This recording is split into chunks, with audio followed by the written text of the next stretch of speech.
నమస్కారం అహల్య న్యూస్ కి స్వాగతం. ఈనాటి వార్తలు. మెగా డిఎస్సికి సంబంధించిన ప్రతి అంశాన్ని పారదర్శకంగా ప్రజలకు అందుబాటులో ఉంచామని ముఖ్యమంత్రి చంద్రబాబు అన్నారు. డిఎస్సిపై వైసీపీ నేతలు చేస్తున్న ఆరోపణలపై శాసనసభలో చర్చకు రావాలని సవాల్ విసిరారు.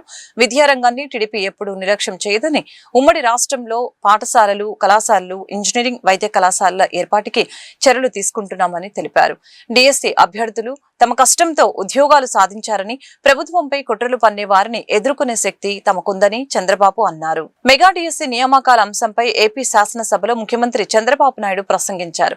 మంచి విద్య, నైపుణ్యాలు అందిస్తే అత్యుత్తమ మానవ వనరులుగా విద్యార్థులు తయారవుతారని విశ్వసిస్తున్నామని అన్నారు.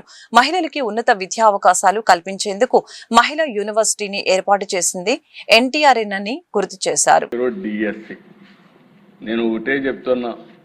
మాట్లాడే వ్యక్తులకి మీకైనా విశ్వసనీయత ఉండాలి, మీరు చెప్పే విషయాలకైనా సమాచారం ఉండాలి, వాస్తవం ఉండాలి. ట్రూత్ లేకుండా ఏదో గుడ్డగాల్చి వేరే వాళ్ళపైన వేస్తానో బురద జల్తానో అంటుకుంటుందనే పరిస్థితికి వచ్చారు. నేను ఎన్నికల ముందు చెప్పాను, ఊరూరులో చెప్పాను. నేను ఆ రోజు చెప్పిన మాట మీరు ఆలోచిస్తే అధ్యక్ష, 5 ఏళ్లుగా ఒక టీచర్ని ఇవ్వలేదు. మీరందరూ ప్రిపేర్ అయ్యారు, చాలా నష్టపోయారు. అందుకే ఆనాటి ఎడ్యుకేషన్ మినిస్టర్ దగ్గరకు వచ్చి చెప్పినప్పుడు నా పాదయాత్రలో కూడా ఇవన్నీ చూశాను. నాకు బాధ ఉందంటే ఆ రోజు ఆయన్ని అడిగి ఎంతమంది ఉన్నారో ఎక్సర్సైజ్ చేయమన్నా. మెగా డిఎస్సి కింద 16,300 ఉద్యోగాలు ఇవ్వాల్సి వస్తుందని, 397 ఇవ్వాల్సి వస్తుందంటే క్యాబినెట్లో పెట్టి ఫస్ట్ సంతకం అధ్యక్ష ఎలక్షన్ మేనిఫెస్టోలో పెట్టాం. నేను, పవన్ కళ్యాణ్ గారు, అదే మరిగా బీజేపీ ముగ్గురం కలిసి ఎలక్షన్ మేనిఫెస్టో కూడా రిలీజ్ చేసి చెప్పిన మాట ప్రకారం మొదటి సంతకం పెట్టింది మెగా డిఎస్సి పైన పెట్టాను. పెట్టడమే కాదు, నేను టైం చెప్పాను. ఇది విశ్వసనీయతకు సంబంధించిన విషయం, ఇమ్మీడియట్గా చేయమని. మొత్తం ఉద్యోగాల దిశ 16,347, వచ్చిన అప్లికేషన్లు 3,36,300, 13 జిల్లాల్లో. ఫస్ట్ టైం చరిత్రలో 148 రోజుల్లో టోటల్ ప్రాసెస్ పూర్తి చేసే పరిస్థితికి వచ్చారు. ఇందులో కూడా మీరు చూసే దిశ, ఈరోజు మనం మొత్తం ఇవన్నీ కూడా మీరు చూసినప్పుడు టెస్టులు కూడా ఆ ప్రాసెస్ అంతా కూడా ఇప్పుడే మినిస్టర్ గారే చూపించారు కాబట్టి నేను ఆ డీటెయిల్స్ పోవడం లేదు. ఎవ్రీ ప్రొసీజర్ ట్రాన్స్పరెంట్గా, ఎక్కడా ఎలాంటి అవకతవకలకు స్కోప్ లేకుండా చాలా చెక్స్ అండ్ బ్యాలెన్సెస్ పెట్టి పర్ఫెక్ట్గా చేశారు అధ్యక్ష. 48 రోజుల్లో మీరు చూస్తే TET notification, DSC notification, district and management wise web based online application, question paper settings, TCS iON. మాజీ ముఖ్యమంత్రి వైఎస్ జగన్మోహన్ రెడ్డిపై మాజీ రాజ్యసభ సభ్యులు తులసిరెడ్డి తీవ్రస్థాయిలో విమర్శలు గుప్పించారు. జగన్మోహన్ రెడ్డి అసెంబ్లీ వెళ్లకపోవడంపై అసహనం వ్యక్తం చేశారు. విజయవాడలో జరిగిన మీడియా సమావేశంలో ఆయన మాట్లాడుతూ ప్రజలు తమకిచ్చిన పదవుల్ని గౌరవించాలని, వాటికి న్యాయం చేయాలని అన్నారు. తనకు ఏపీసీసీ అధ్యక్షునిగా 2 సార్లు అవకాశం వచ్చినప్పటికీ ఆర్థిక బలం లేకపోవడంతో వద్దనుకున్నానని, అధిష్టానం అర్థం చేసుకుని తనతో సంప్రదింపులు జరపలేదని, తాను చర్చించలేదని అన్నారు. తన శక్తి మేరకు పార్టీ కోసం పనిచేస్తున్నానని చెప్పుకొచ్చారు. ఈ రోజు నుంచి అసెంబ్లీ సమావేశాలు జరుగుతున్నప్పటికీ వైసీపీ పార్టీ, జగన్మోహన్ రెడ్డి, ఆ పార్టీ ఎమ్మెల్యేలు అసెంబ్లీకి వెళ్లకపోవటం ఏంటని ప్రశ్నించారు. జగన్మోహన్ రెడ్డి పార్టీకి ప్రతిపక్షం ఇస్తేనే అసెంబ్లీకి వస్తామని అనటం విడ్డూరంగా ఉందని తెలిపారు. అసెంబ్లీ సెషన్స్ ప్రారంభమైనాయి. జగన్మోహన్ రెడ్డి, ఆయన పార్టీకి చెందినటువంటి మిగతా 10 మంది ఎమ్మెల్యేలు అసెంబ్లీకి హాజరు కాకపోవడం అనేది ఇది చాలా పెద్ద తప్పిది. ఇది మూర్ఖత్వం, పిరికితనం, బాధ్యతారాహిత్యం. మూర్ఖత్వం, పిరికితనం, బాధ్యతారాహిత్యం. జగన్మోహన్ రెడ్డి ఏమంటున్నాడు, మా పార్టీకి ప్రతిపక్ష పార్టీ హోదా ఇస్తేనే, నాకు ప్రతిపక్ష పార్టీ నాయకుని హోదా ఇస్తేనే నేను కానీ మా పార్టీ ఎమ్మెల్యేస్ కానీ అటెండ్ అవుతామని చెప్తున్నాను. ఆయనకు అన్నీ తెలుసు, అసెంబ్లీ కన్వెన్షన్స్ తెలుసు.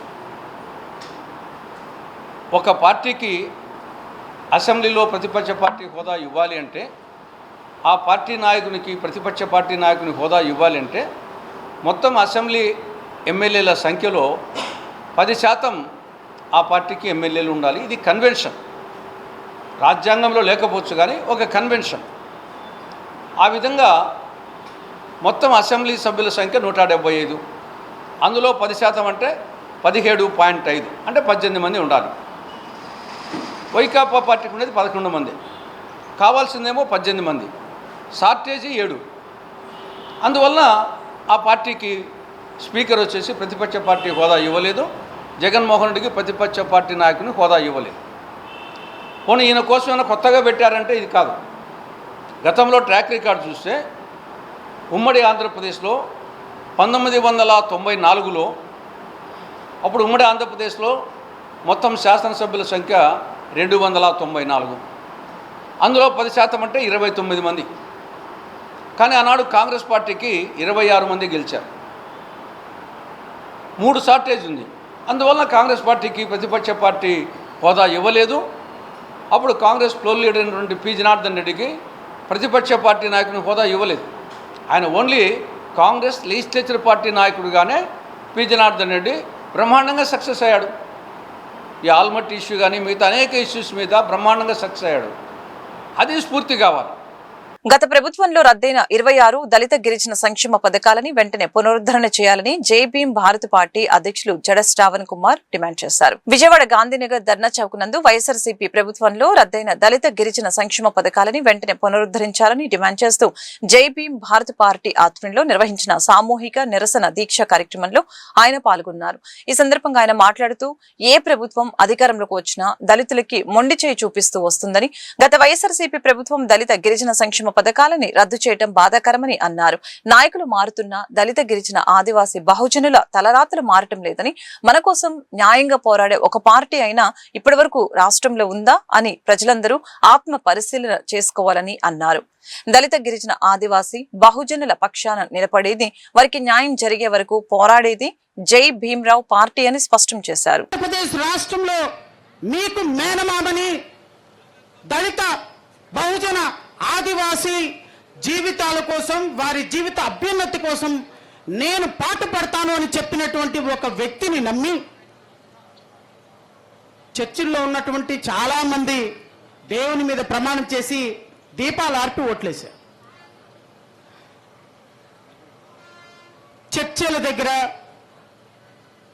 చిన్న చిన్న బడ్డీ కొట్ల దగ్గర, పొలాల్లో పనిచేసే మన అవ్వలు, తాతలు, అన్నలు, అక్కలు, పెద్దమ్మలు, చిన్నమ్మలు సాయంత్రానికి ఇంటికి వచ్చేటప్పుడు 1 కేజీ బియ్యం కొనుక్కొని ఇంటికి వచ్చి 2 రూపాయల టమాటాలు, 1 రూపాయి పచ్చిమిరపకాయలు కొనుక్కొని ఇంటికి వచ్చి 1 కేజీ బియ్యం ఉండి ఆ 3 రూపాయల కర్రీతోటి ఇంట్లో ఉన్న 6 కలిసి తినేటువంటి నిరుపేద కుటుంబాలు, ఇంచుమించుగా 90% కుటుంబాలు ఏమని ఓటేసాయో తెలుసా? మన జీవితాలు జగన్మోహన్ రెడ్డి, రాజశేఖర్ రెడ్డి కొడుకొస్తే మారిపోతాయంట అని పచ్చడి మెతుకులు తింటూ పచ్చని ఆలోచన చేసి చిక్కని మద్దతునిచ్చి 151 సీట్లు ఇచ్చి కూర్చోబెడితే ఈ మహానుభావుడు చేసిన పని ఏంటో తెలుసా? చివరికి ఆ పచ్చడి మెతుకులు తినటానికి కూడా లేని ఒక దౌర్భాగ్యకరమైనటువంటి జీవితాన్ని ఆంధ్రప్రదేశ్ రాష్ట్రంలో దళిత ఆదివాసీల కుటుంబాల్లో ఇచ్చిన వ్యక్తికి మళ్ళీ ఓటేయాలని మీ మనసు అనిపిస్తుందా? మీ మనసు అనిపిస్తుందా? మీ మనసు అనిపిస్తుందా? దయచేసి చెప్పాలి బిగ్గరగా. Very good. 2024 వచ్చింది. 2024 రాగానే అరే జగన్మోహన్ రెడ్డి ప్రభుత్వంలో దళితులకి 26 సంక్షేమ పథకాలు తీసేశారు, అన్యాయం జరిగిపోయింది, అక్రమం జరిగిపోయింది, చీచి ఈ దళిత వ్యతిరేక ప్రభుత్వాన్ని మనందరం కూడా చేదరించుకోవాలి, కంటగించుకోవాలి అని చాలా అద్భుతమైనటువంటి పోరాటం చేశాం మేమందరం పోరాటం చేసి ప్రభుత్వానికి వ్యతిరేకంగా పోరాటం చేశాం. ప్రభుత్వానికి వ్యతిరేకంగా పోరాటం చేసిన ఫలితంగా ఈరోజు 164 సీట్లతోటి కూటమి ప్రభుత్వం వెళ్ళిపోయి గద్దెలెక్కి కూర్చుంది. ఈ కూటమి ప్రభుత్వంలో ఉన్న గద్దెలెక్కి కూర్చున్నటువంటి వ్యక్తులు ఈరోజు మంత్రులుగా ఉన్న వాళ్ళు ఏ రోజు జగన్ ప్రభుత్వం మీద పోరాటం చేసిన వ్యక్తులు కాదు. ఏ రోజు రోడ్డు మీదకు వచ్చి ఒక 40 డిగ్రీల విజయవాడ కొత్త గవర్నమెంట్ హాస్పిటల్ వద్ద జూనియర్ డాక్టర్లు ఆందోళన ఉధృతం చేశారు. తమ ప్రధానమైన 3 డిమాండ్లను వెంటనే నెరవేర్చాలని కోరారు. తమ స్టైఫ్ ని 15% పెంచవలసిందిగా విజ్ఞప్తి చేశారు. ఈ సందర్భంగా జూనియర్ డాక్టర్లు మాట్లాడుతూ రిటైర్మెంట్ వయసు 62 నుంచి 65కు పెంచడం వలన చాలా మంది యువతకు అవకాశం లేకుండా పోతుందని చెప్పారు. NSPHD స్టూడెంట్స్ తీసుకోవటం వలన MBBS చదివిన వాళ్ళకి అవకాశం లేకుండా పోతుందని అన్నారు. తాము ప్రభుత్వాన్ని అడిగేది ఒకటే, 2008 నుంచి 2009 జీవో ప్రకారం తమకి రావాల్సిన 15% ఇవ్వాలని కోరుతున్నామని అన్నారు. తమకు ప్రభుత్వం నుంచి లిఖిత పూర్వక హామీ ఇచ్చేంత వరకు ఈ సమ్మెని ఇలాగే కొనసాగిస్తామని తెలియజేశారు. భార్గవ్, మేము ఇక్కడ post graduate Siddhartha medical college Vijayawada. మేము ఈరోజు ఎమర్జెన్సీ ఆపడం అనేది ఒక రోజులో తీసుకున్నది కాదు. మేము గత 8 నెలలుగా గవర్నమెంట్తో చర్చలు అవన్నీ సంప్రదించులు అవన్నీ జరుపుతూనే ఉన్నాం. కానీ మాకు ఎటువంటి భరోసా, ఎటువంటి రాతపూర్వకంగా ఎటువంటి ఒక భరోసా అందక చివరికి స్ట్రైక్ దిగాము. అయితే ప్రస్తుతం ఏమి అంటే మేము ఈ స్ట్రైక్ కూడా ఒకేసారి ఎమర్జెన్సీ ఏమి దిగలేదు. ఆగస్టు 10వ తారీఖు నుంచి ఇలా ఫేజెస్ వైజ్ చేస్తామని చెప్తానే ఉన్నాం. మొత్తం నాన్ ఎమర్జెన్సీస్, తర్వాత ఎమర్జెన్సీస్. ఒకటి గుర్తుంచుకోవాలి, మేము ఇక్కడ జూనియర్ డాక్టర్లుగా ఎమర్జెన్సీస్ ఆపుతున్నాం అంటే అది మేము ఎంతో బాధతోనే ఆపుతున్నాం. కొద్దిగా మా ఆవేదనని, మా బాధను కూడా మీరు అందరూ అర్థం చేసుకోవాలి. గవర్నమెంట్ మీద కూడా కొద్దిగా ప్రెజర్ వస్తే ఎమర్జెన్సీ ఆపితే అప్పటికన్నా మాకు కొద్దిగా స్పందనిస్తారనే ఉద్దేశంతోనే ఎమర్జెన్సీ ఆపడం జరిగింది. ఇది తప్పక దిగిన చర్య. ఇది మేము కోరుతున్నది ఒకటే, మాకు న్యాయబద్ధంగా ఏదైతే 2008, 2009లో జీవోలు వచ్చినాయో వాటి ప్రకారం 2 సంవత్సరాలు 15% పెంచాలని ఏదైతే ఇచ్చారో ఆ జీవోల ప్రకారం మేము అడుగుతున్న న్యాయబద్ధమైన మా హక్కుని మాకు వీలైన తొందరగా గవర్నమెంట్ వాళ్ళు అందజేయాలి. మాకు రాతపూర్వకంగా అని కోరుకుంటున్నాము. అది మా మొదటి డిమాండ్. రెండోది ఏంటి అంటే, ఉద్యోగస్తుల పదవి విరమణ 62 నుంచి 65కి పెంచారు. అలా పెంచుకుంటూ వెళ్ళడం వల్ల కొత్తగా జాయిన్ అయ్యే వాళ్ళు చాలా ఇబ్బందులు తలెత్తే అవకాశాలు ఉన్నాయి. దాన్ని కూడా మేము 62 ఉంచాలని కోరుతున్నాం. మూడవది, గవర్నమెంట్ హాస్పిటల్లో MBBS చేసిన వాళ్ళు కాకుండా ఇతరులు అంటే MSc, ఇలా PhD ఇలా చేసిన వాళ్ళని గవర్నమెంట్లో డాక్టర్లు చేయాల్సిన పోస్టులు తీసుకుంటున్నారు. అలా తీసుకోకుండా ఓన్లీ MBBS చేసిన వాళ్ళే ఉండాలని మేము కోరుతున్నాం. మీకు తెలియదు ఏముంది, MBBS చేసిన వాళ్ళు చాలా మంది నిరుద్యోగంతో బాధపడే వాళ్ళు బయట చాలా మంది ఉన్నారు. కాబట్టి ఆ అవకాశాలు MBBS వాళ్ళకి కల్పించాలని మేము కోరుకుంటున్నాం. ఈ 3 డిమాండ్లు వీళ్ళని తొందరగా గవర్నమెంట్ నెరవేర్చాలి. వీటిలో ముఖ్యంగా మా స్టైపెండ్ది అది తొందరగా మాతో చర్చలు జరిపి ఒక సమతుల్యతకు వస్తే ఈ స్ట్రైక్ కూడా మేము వీళ్ళని తొందరగా విరమించాలనే ఉద్దేశంతోనే ఉన్నాం. మేము ఆశిస్తుంది ఏంటంటే, గవర్నమెంట్ నుంచి రాతపూర్వకంగా, లిఖితపూర్వకంగా ఒక భరోసా మాకు కావాలి. మేము అందరినీ కూడా, పేషెంట్లందరినీ కూడా, రోగులందరినీ కూడా మేమందరినీ కోరేది ఒకటే, మేము మీ మీద ఏదో చేయాలని కాదు, మా ఆవేదన అర్థం చేసుకోండి, మా అందరికీ సపోర్ట్ ఇవ్వండి. ధన్యవాదాలు. ఈ స్ట్రైక్ ఇలాగే కంటిన్యూ అవుతుందండి. ఎమర్జెన్సీ సేవలు ఇలాగే నిలిపివేయడం జరుగుతుంది. భరోసా వచ్చేదాకా మేము వేచి చూడటం, న్యాయబద్ధంగా, చట్టబద్ధంగా మేము ఎలా చేయాలో అలాగే చేస్తాం. శాంతియుతంగా మేము చేసే ఈ పోరాటంలో మేము ఎటువంటి వేరే అందరికీ నమస్కారం అండి. నా పేరు డాక్టర్ షేక్ లుక్మన్ అలీ. నేను APGUడా జనరల్ సెక్రటరీని. ప్రస్తుతం మనం ఇక్కడ సమ్మె ఎందుకు చేస్తున్నామంటే, ప్రభుత్వం ముందు మేము 3 డిమాండ్లు అయితే పెట్టాము. ఒకటి, లాస్ట్ జీవో ప్రకారంగా 15% స్టైఫండ్ హైక్ అనేది మాకు కావాలి. రెండవ డిమాండ్, ఏజ్ రిటైర్మెంట్ ఇష్యూ 62 నుంచి 65 చేశారు. దానివల్ల యూత్కి జాబ్స్ త్వరగా రావు. మూడవది, MSc PhD క్యాండిడేట్స్ని గవర్నమెంట్ మెడికల్ కాలేజెస్లో జాబ్స్ ఇస్తున్నారు. దానివల్ల PG చేసిన వాళ్ళకి జాబ్స్ రావు, చాలా ఇబ్బంది అవుద్ది. అండ్ ఈరోజు మనం ఎమర్జెన్సీ సర్వీసెస్ అయితే నిలిపివేయడం జరిగింది. ఇది చాలా మాకు బాధాకరమే. కానీ మా ఇబ్బందులు మేము గవర్నమెంట్ హాస్పిటల్లో కష్టపడి పోస్ట్ గ్రాడ్యుయేషన్ ఎంత కష్టపడుతున్నామో మాకు తెలుసు. పొద్దున్న నుంచి రాత్రి దాకా ఏది కావాలన్నా పోస్ట్ గ్రాడ్యుయేట్సే చేస్తారు. సో దాని ప్రకారంగా, అండ్ ఇన్ఫ్లేషన్ రేట్స్ గత 2 ఏళ్ల క్రితం 15,000 ఉంది కాలేజ్ ఫీజు, ఇప్పుడు 30,000 చేయడం జరిగింది. ఇలా చూసుకుంటే ఇన్ఫ్లేషన్ రేట్స్ ప్రకారం కానీ, మేము కష్టపడుతున్న విధానం కానివ్వండి, దాని ప్రకారంగా మేము 15% హైక్ అనేది అడగడం జరిగింది. ఎన్టీఆర్ జిల్లాలో సాగునీటి ప్రాజెక్టుల పరిశీలన కోసం ఆగస్టు 21 నుంచి 25 వరకు యాత్ర చేపట్టినట్లు సిపిఐ జిల్లా కార్యదర్శి దోనిపూడి శంకర్ తెలిపారు. ఎన్టీఆర్ జిల్లాలో ఉన్న 118 ఎత్తిపోతల పథకాల్లో 40 వరకు కనుమరుగైపోయాయని ఆయన ఆందోళన వ్యక్తం చేశారు. గత వైసీపీ ప్రభుత్వం మాదిరిగానే కూటమి ప్రభుత్వం కూడా పెండింగ్ ప్రాజెక్టుల్ని పట్టించుకోవడం లేదని ఆయన ధ్వజమెత్తారు. దాసరి భవన్ లో ఏర్పాటు చేసిన విలేకరుల సమావేశంలో సిపిఐ జిల్లా కార్యదర్శి దోనిపూడి శంకర్ మాట్లాడారు. ఎన్టీఆర్ జిల్లాలో కృష్ణానది, మున్నేరు, పాలేరు, వైరాయేరు, కల్లేరు వంటి నదులు మరియు నాలుగు ప్రవహిస్తున్నప్పటికీ పంటలకు నీరందక రైతాంగం తీవ్ర నష్టాల పాలవుతుందని అన్నారు. నందిగామలో 66, జగ్గేపేటలో 30, మైలవరంలో 21 లీవులతో పాటు తిరువూరులో చెక్ డ్యాంలు ఉన్నాయని చెప్పారు. కానీ పాలకుల నిర్లక్ష్యం వల్ల ఈ పథకాలన్నీ నేడు మూలన పడ్డాయని, జిల్లాలో సాగునీటి ప్రాజెక్టుల పరిస్థితి దయనీయంగా మారిందని అన్నారు. ఎన్టీఆర్ జిల్లాలో పెండింగ్ ప్రాజెక్టుల సాధన కోసం తాగునీరు, సాగునీరు అభివృద్ధికి సోపానాలుగా భావిస్తూ ఆగస్టు 21, 22, 23వ తేదీలలో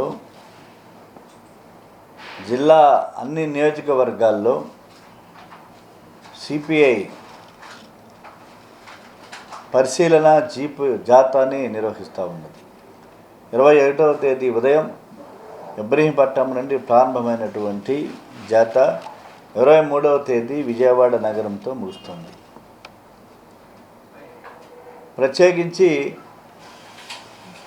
అనేక 118 ఎత్తిపోతల పథకాలు మన జిల్లాలో ఉన్నాయి. 40 ఎత్తిపోతల పథకాలు కనుమరుగైపోయినటువంటి పరిస్థితి. వాటి ఊసే లేదు, వాటి ప్రస్తావన లేనటువంటి పరిస్థితి మనం చూస్తున్నాం. ప్రధానమైనటువంటి ఎత్తిపోతల పథకాలు కూడా ఈ రోజున ఉన్నటువంటి ఎల్నినో ప్రభావం, వర్షాలు లేక రైతు ఆకాశం వెంక చూస్తూ కన్నీరు కార్చటానికి కూడా కళ్ళల్లో నీరు లేనటువంటి పరిస్థితుల్లో ఇవాళ రైతాంగం ఎదుర్కొంటూ ఉన్నటువంటి పరిస్థితి ఉన్నది. కంచెల వేదాద్రి పథకానికి సంబంధించి 17,366 ఎకరాలు సాగునీటి కింద ఆయకట్ట కింద వచ్చేటువంటి పరిస్థితి. 15 కోట్లు కేటాయింపు చేశారు, కానీ అభివృద్ధి మాత్రం కేటాయింపులు మాత్రం ఉన్నాయి, కానీ అక్కడ పనులు సాగినటువంటి పరిస్థితి చూస్తున్నాం. అలాగే ముఖ్యమైనటువంటి తారకరామ ఎత్తిపోతల పథకం, బుడమేరు డైవర్షన్ కెనాల్ పైన దాన్ని నిర్మించారు. 13,500 ఎకరాల సాగు భూమి 5 కోట్లు కేటాయించారు కేవలం లెఫ్ట్ కెనాల్ పైన. కాబట్టి ఈ తారకరామ ఎత్తిపోతల పథకం అనేటువంటి చాలా కీలకమైనటువంటి ప్రాంతం మైలవరం నియోజకవర్గంలో. అలాగే జగ్గేపేట, నందిగామ పరిసర ప్రాంతాలకు సంబంధించినటువంటి ముఖ్యాల వేదాద్రి ఎత్తిపోతల పథకం 30,000 ఎకరాల సాగు భూమి ఆ ఆయకట్ట కిందకు వస్తున్నటువంటి పరిస్థితి. విజయవాడ నగరాన్ని తక్షణమే గ్రేటర్ విజయవాడగా ప్రకటించాలని వైకాపా నేత పోతిన మహేష్ డిమాండ్ చేశారు. అసెంబ్లీ సమావేశాల్లో గ్రేటర్ విజయవాడపై స్పష్టత ఇవ్వాలని ఆయన సూచించారు.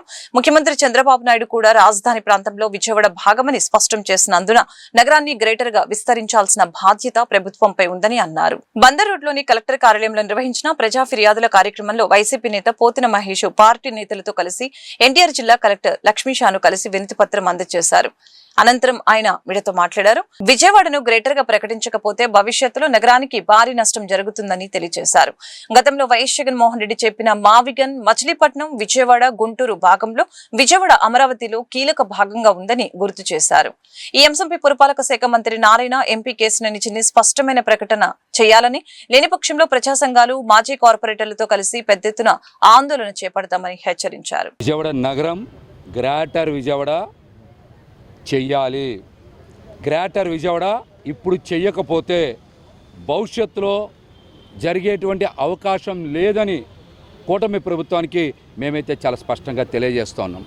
విజయవాడ నగరం వాణిజ్య నగరం, ఆర్థిక నగరం, విద్య, వైద్యం, రవాణా, కనెక్టివిటీ ఉన్నటువంటి నగరం. మరి ఇట్లాంటి నగర పరిధి పెంచకపోకుండా విజయవాడ నగరాన్ని అభివృద్ధి చేయకపోతే ఈ రాష్ట్రం అభివృద్ధి చెందదు. ఈ రాష్ట్రం అభివృద్ధి చెందాలంటే ఖచ్చితంగా విజయవాడ నగరాన్ని గ్రేటర్ చేర్చి తీరాలని మేమందరం కూడా మరి బలంగా ప్రభుత్వానికి తెలియజేస్తూ ఉన్నాం. తెలియజేస్తాను. విజయవాడ నగరాన్ని గ్రేటర్ చేయడం అంటే హద్దులు పెంచడం కాదు. విజయవాడ నగరాన్ని అభివృద్ధి చేయడం, మౌలిక వసతుల్ని మెరుగుపరచడం, రవాణాని మెరుగుపరచడం, కనెక్టివిటీని మెరుగుపరచడం, దీంతోపాటు పెట్టుబడులు, పరిశ్రమల్ని తీసుకురావడం, మెరుగైనటువంటి జీవన ప్రమాణాలని పెంపొందించడం, ఐటీ సెక్టార్ని తీసుకురావడం అని కూడా ఈ సందర్భంగా మేమైతే ప్రభుత్వానికి తెలియజేస్తున్నాం. ముఖ్యంగా వైఎస్ జగన్మోహన్ రెడ్డి గారు కూడా మావిగన్ అని చెప్పారు. అందులో కూడా మచిలీపట్నం, విజయవాడ, గుంటూరు. మరి జగన్ గారు చెప్పినటువంటి మావిగన్లో కూడా విజయవాడ నగరం అమరావతిలో భాగమైంది కాబట్టే ఖచ్చితంగా విజయవాడ నగరాన్ని గ్రేటర్ చేస్తేనే విజయవాడ నగరంతో పాటు ఈ రాష్ట్రం అభివృద్ధి చెందుతుందని కూడా జగన్మోహన్ రెడ్డి గారి ప్రతిపాదనని మేమైతే తెలియజేస్తాము. అదేవిధంగా చంద్రబాబు నాయుడు గారు కూడా 10-15 రోజుల కిందట రాజధాని ప్రాంతం అంటే గుంటూరు, అమరావతి, విజయవాడ నగరం అని చెప్పారు వారు కూడా. మరి చంద్రబాబు నాయుడు గారు చెప్పిన మాటలు కూడా విజయవాడ కూడా రాజధాని ప్రాంతం అని చాలా స్పష్టంగా చెప్పారు. కాబట్టి విజయవాడ నగరాన్ని గ్రేటర్ చేస్తేనే రాజధాని ప్రాంతంలో అభివృద్ధి చెందుతుందని కూడా మేము తెలియజేస్తున్నాం. ఒక పక్కన చంద్రబాబు నాయుడు గారు చెప్పారు, మరొక పక్కన జగన్మోహన్ రెడ్డి గారు కూడా రాజధానిలో విజయవాడ నగరం భాగమని చెప్పారు. కాబట్టి ఖచ్చితంగా విజయవాడ నగరాన్ని గ్రేటర్ చేసి తీరాలి. ఈ అంశం మీద మంత్రి నారాయణ గారు బయటకు వచ్చి విజయవాడ నగరాన్ని గ్రేటర్ చేస్తున్నామని ఖచ్చితంగా ప్రకటన చేయాలి. వారితో పాటుగా మరి ఎంపీ కేశినేని చిన్ని గారు కూడా నా మనసులో విజయవాడ నగరాన్ని గ్రేటర్గా చేయమని చెప్పనేసి కలెక్టర్ గారికి పోతిరి మహేష్ గారి ఆధ్వర్యంలో నేను, సైకిల్ సాయి గారు, అలాగే మాలమహానాడు శ్యామ్ గారు, మా సోదరిమణి ఆవిడ అందరూ కలిసి వారికి రిప్రజెంటేషన్ ఇవ్వడం జరిగింది. ఈ ఇష్యూని 95 నుంచి 95 కౌన్సిల్ తీర్మానం, 2000 తీర్మానం, 2005 తీర్మానం, 2015 వరకు ఈ తీర్మానాలు జరుగుతూనే ఉన్నాయి. ఇది గ్రేటర్ చేయకుండా విజయవాడ నగరాన్ని ఏంటంటే ఇప్పుడున్నటువంటి కూటమి ప్రభుత్వం దీన్ని భవిష్యత్తులో అమరావతి మీద కాన్సన్ట్రేషన్ చేశారు. ఆ కాన్సన్ట్రేషన్లో కొంచెం 10 పైసలు 20 పైసలు దీన్ని చేసి గ్రేటర్ చేస్తే చుట్టుపక్కల గ్రామాలు కూడా జనాభా అవసరాల కోసం కూడా ఏంటంటే బాగుంటుందని చెప్పి మా అభిప్రాయం. కాదుకూడదు చంద్రబాబు గారు గ్రేటర్ చేయను, నేను మామూలుగానే కార్పొరేషన్ పరిధిలో నేను ఎలక్షన్ పెడతాను అనుకున్నట్టయితే భవిష్యత్తులో విజయవాడ నగరం పురావస్తు శాఖ అప్పచెప్పి ఇక్కడ ఏంటంటే ఒక మ్యూజియం ఉండేది, ఇక్కడ కలెక్టర్ ఆఫీస్ ఉండేది అని చెప్పుకునేటువంటి పరిస్థితికి దారితీస్తుందని చెప్పి మా అభిప్రాయం. కనుక ఏంటంటే వెంటనే ప్రభుత్వం దీని మీద దృష్టి పెట్టి గ్రేటర్ విజయవాడగా మార్చాలని చెప్పి అప్పుడే ఎలక్షన్. ప్రభుత్వ హాస్టల్ డెవలప్మెంట్ కి దాతలు ముందుకు రావాలని కేంద్ర సహాయ మంత్రి పెమ్మసాని చంద్రశేఖర్ ఎమ్మెల్యే గల్లా మాధవి కోరారు. పశ్చిమ నియోజకవర్గం 23వ డివిజన్ కన్నావారి తోటలో గల స్టేట్ రీజనల్ లైబ్రరీ నూతన భవన నిర్మాణానికి సంబంధించిన MOU కార్యక్రమంలో కేంద్ర సహాయ మంత్రి పెమ్మసాని చంద్రశేఖర్, జిల్లా collector Saikanth Varma, MLA Galla Madhavi, Janasena party జిల్లా అధ్యక్షులు గాది వెంకటేశ్వరరావు, దాత చల్ల రాజేంద్ర ప్రసాద్ పాల్గొన్నారు. ఈ సందర్భంగా వారు మాట్లాడుతూ 1915లో బ్రిటిష్ వారు కమ్యూనిటీ హాల్ ని స్టేట్ లైబ్రరీగా మార్చారని గుర్తు చేశారు. లక్షల మందికి ఈ లైబ్రరీ సేవలు అందిస్తున్నారని తెలిపారు. అయితే ప్రస్తుతం భవనం కూలే పరిస్థితిలో ఉందని అన్నారు.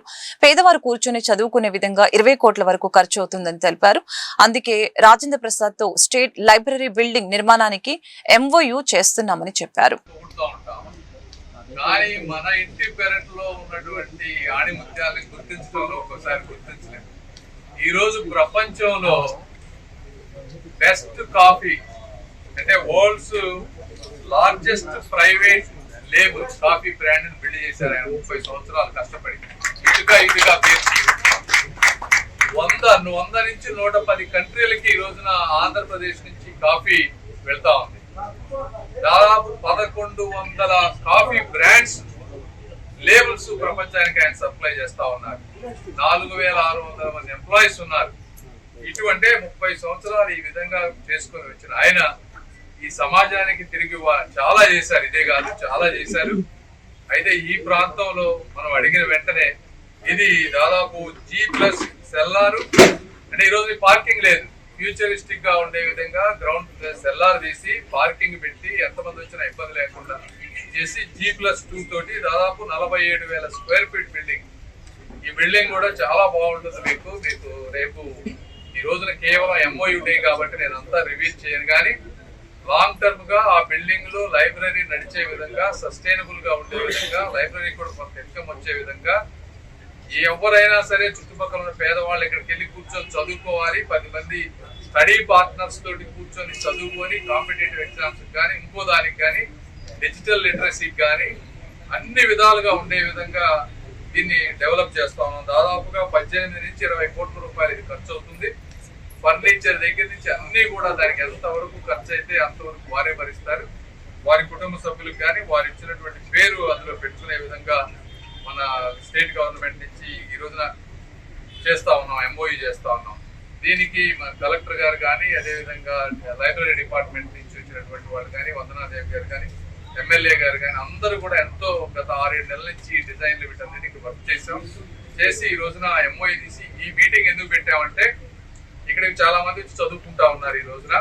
అయితే వాళ్ళకి ఇదంతా కట్టడానికి కనీసం 2 సంవత్సరాలు పడుతుంది. 2 సంవత్సరాలు ఇబ్బంది అవుతుంది.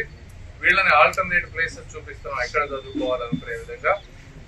కాబట్టి ఇది ఎంఓఏ అయిన తర్వాత దీన్ని డెమాలిష్ చేసి తర్వాత ఒక 1.5 మంత్లు ఎప్పుడైతే డెమాలిషన్ అయిపోతుందో ఆ రోజున దీనికి సంబంధించినటువంటి శాఖ మంత్రి గారు గౌరవ లోకేష్ గారు కూడా వస్తారు. ఆ రోజున పెద్ద ఎత్తున శంకుస్థాపన మనం చేసుకుంటాం. మనం స్టేట్ రీజనల్ లైబ్రరీని రివైవ్ చేయడం అనేది అందరికి తెలుసు. లైబ్రరీ అంటే 4 గోడలు, కొన్ని వందల పుస్తకాలు కాదు. కొంతమంది జీవితాన్ని ఇక్కడ మారుస్తుంది, కొంతమంది ఆలోచనలు ఇక్కడ మలవబడుతూ ఉంటాయి. అలాంటి ఒక అద్భుతమైన ప్రాంగణమే లైబ్రరీ ప్రాంగణం. మరి దాన్ని ఎప్పటి నుంచో 1915 నుంచి కూడా ఇది ఎందరో విద్యార్థులకి అందుబాటులో ఉన్న ఈ లైబ్రరీ ఈరోజు మళ్ళీ ఒక మంచి శోభను తీసుకొచ్చే విధంగా ఈరోజు ఎంపీ గారు అసోసియేషన్ కృషితో దీన్ని తీసుకొస్తున్నారు. అయితే కళలు గంటం, మాకు ఇది కావాలి అది కావాలి అని అనుకోవడం చాలా తేలికైనప్పటికీ ఆ కళల్ని సాకారం చేయడానికి ఎన్నో చేతులు కావాలి. అందులో మనకి ఈరోజు చెల్లా రాజేంద్ర ప్రసాద్ గారు ఇంతటి ప్రతిష్టాత్మక ఎన్నిట్లో ఎన్నో డొనేట్ చేయొచ్చు, కానీ ఈ లైబ్రరీ డొనేషన్ అనేది నిజంగా దీన్ని ఇలాగా రివైవ్ చేస్తూ దీన్ని రీకన్స్ట్రక్షన్కి ఇవ్వడం అనేది ప్రతి విద్యార్థి ఇక్కడ ఏదైనా సక్సెస్ సాధించిన ప్రతి విద్యార్థి గుండెల్లో ఆయన జీవితంలో వాళ్ళ జీవితాల్లో రాజేంద్ర ప్రసాద్ గారు నిలిచిపోతారు, ఎంపీ గారు నిలిచిపోతారు. కాబట్టి ఇది చాలా చాలా గొప్ప కార్యక్రమం. 47,000 స్క్వేర్ ఫీట్లో నిర్మించబోతున్న G+2 భవనాన్ని అందరూ కూడా చాలా అప్రిషియేట్ చేస్తున్నారు ఇప్పటికే. ఎందుకంటే iconic developments of Guntur west అని చెప్పుకోవాలంటే ఈ 2 చెప్పుకోవాలి. మనందరికీ తెలుసు, విద్య, వైద్యం, వ్యాపారానికి గుంటూరు పెట్టింది పేరు. అందులో విద్యకి ఎప్పుడు ప్రధాన ఫస్ట్ ప్లేస్ ఎప్పుడు విద్యకు ఉంటుంది. కాబట్టి దానికి రిలేటెడ్ అయిన ఈ లైబ్రరీని ఈరోజు మేము అందరం కూడా రివైవ్ చేసుకోవడం చాలా చాలా సంతోషం. దీనికి గవర్నమెంట్ నుంచి కూడా అన్ని సహాయ సహకారాలు అందించిన కలెక్టర్ గారికి కూడా సందర్భంగా చాలా కృతజ్ఞతలు చెప్తూ ఉన్నాను. ఈ ఎంఓయూ చాలా అద్భుతంగా మనం ఈరోజు సైన్ చేసుకోబోతున్నాము. అట్ ద సేమ్ టైం ఇందాక ఎంపీ గారు చెప్పినట్టుగా విద్యార్థులకి కాంపిటీటర్స్కి ఎలాంటి ఇబ్బంది లేకుండా కూడా వాళ్ళని ప్రాపర్ ప్లేస్లోనే ఒక మంచి మున్నంగివారిపాలెం గ్రామంలో శ్రీ పార్వతీ సమేత శ్రీ పాప వినాశన స్వామివారి దేవస్థానం శంకుస్థాపన మహోత్సవం భక్తి శ్రద్ధలతో ఘనంగా నిర్వహించారు. ఈ శంకుస్థాపన మహోత్సవంలో వేమూరు శాసనసభ్యులు మాజీ మంత్రి నక్క ఆనందబాబు పాల్గొని ప్రత్యేక పూజా కార్యక్రమాలు నిర్వహించారు. ఈ సందర్భంగా నక్క ఆనందబాబు మాట్లాడారు. మున్నంగివారిపాలెం గ్రామంలో శ్రీ పార్వతీ సమేత శ్రీ పాప వినాశన స్వామివారి దేవస్థానం నిర్మాణానికి శంకుస్థాపన జరగటం ఎంతో శుభపరిణామమని తెలియజేశారు. అలాగనే కార్యక్రమంలో ఆలయ నిర్వాహకులు, అర్చకులు, గ్రామ పెద్దలు, కూటమి నాయకులు, కార్యకర్తలు, భక్తులు మరియు గ్రామ ప్రజలు పెద్ద సంఖ్యలో పాల్గొన్నారు.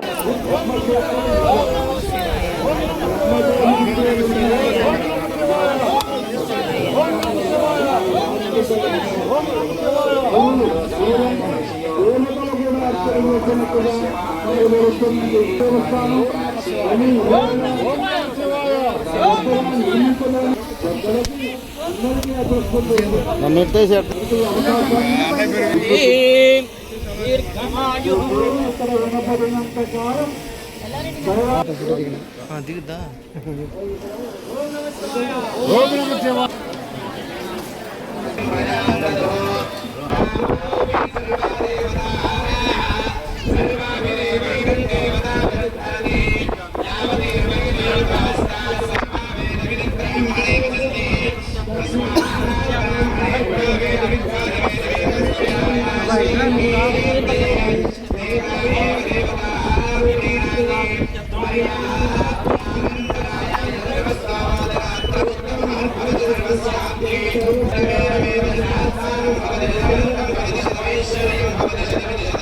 ఈ వార్తలు ఇంతటితో సమాప్తం. మరొక బులెటిన్ మళ్ళీ కలుద్దాం.